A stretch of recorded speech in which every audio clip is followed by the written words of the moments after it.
Ah, salut ma poignée de Skittles, comment ça va? Moi, je viens d'arriver à la job, puis ça me permet de partager une petite idée que j'ai eue, ça fait un petit bout. Dans le fin fond, j'étais en train de me remémorer les moments où les maîtres de jeu ont utilisé la règle non écrite du clic. Donc, si vous savez pas, il y a des maîtres de jeu qui se sont fait dire sur Internet, ça s'est propagé comme une traînée de poudre, que quand les joueurs déclenchaient un clic, c'était le fun de juste dire clic à tes joueurs. Et puis là, tes joueurs, tu leur donnais essentiellement la chance de se déplacer ou de prendre une action pour se protéger. Mais le problème de cette règle-là, c'est que souvent, le maître de jeu va te regarder avec une espèce de sourire un peu mesquin, là, un peu l'équivalent de quelqu'un qui vient de lancer une alerte à la bombe en quelque part. Ça cause de la confusion puis de la panique. Pis c'est peut-être le fun une couple de fois, mais honnêtement, c'est pas plaisant parce que tu prends une décision sans avoir de l'information. C'est juste qu'il y a de quoi de mauvais qui s'en vient. Fait que là, basé sur l'action de ton personnage, tu pouvais soit avoir un bonus pour tes jets, éviter le problème ou manger des dégâts.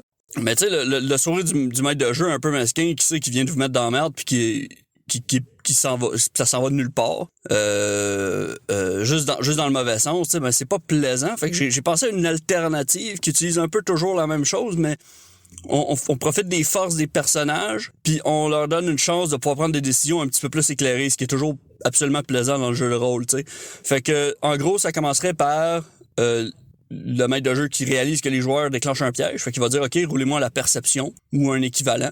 Et là, les joueurs vont rouler. S'ils échouent, c'est clic. S'ils réussissent, ou si le joueur qui a déclenché le piège, c'est celui qui va en être la victime, réussit son jet, à la place de juste dire clic, tu peux dire, OK, je vais te donner un indice d'à peu près où que le piège s'en vient. Donc, où est-ce que l'attaque va te rentrer dedans, ou de quel type d'attaque ça va te rentrer dedans. Là, tu peux décider après ça, tu sais, si tu veux avoir comme un bonus de plus 10 au-dessus du DC, là, comme dans Pathfinder 2. Dans la deuxième édition de Pathfinder, si tu roules comme 10, le DC plus 10, là, tu sais, comme tu roules tellement plus haut que le DC, que tu as comme un succès critique, dans ce temps-là, tu pourrais y donner les deux indices, c'est quel type d'attaque puis d'où elle vient. Mais de décrire un indice, donc pas nécessairement de, tu sais, ça peut être un indice qui est trompeur, là, tu sais. Mais tu lui décris de quoi, puis là, d'un coup, le joueur peut prendre une décision un peu plus éclairée. Tu sais, OK, ça va venir par la gauche, ou ça sonne comme si ça va venir par en haut, mais en fait, tu décris juste la corde qui se tend au-dessus de lui dans le mécanisme, dans le mur, là, tu sais, dans le plafond, je m'excuse.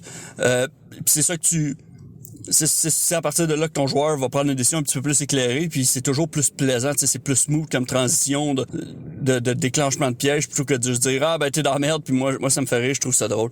Fait que j'ai hâte d'essayer ça, j'ai hâte de voir si ça va fonctionner dans ma prochaine campagne. En attendant, pour vous, j'espère que ça vous inspire puis que vous allez l'essayer peut-être aussi. En attendant, moi je m'en vais à la job, prenez soin de vous, puis on se rejase. À plus!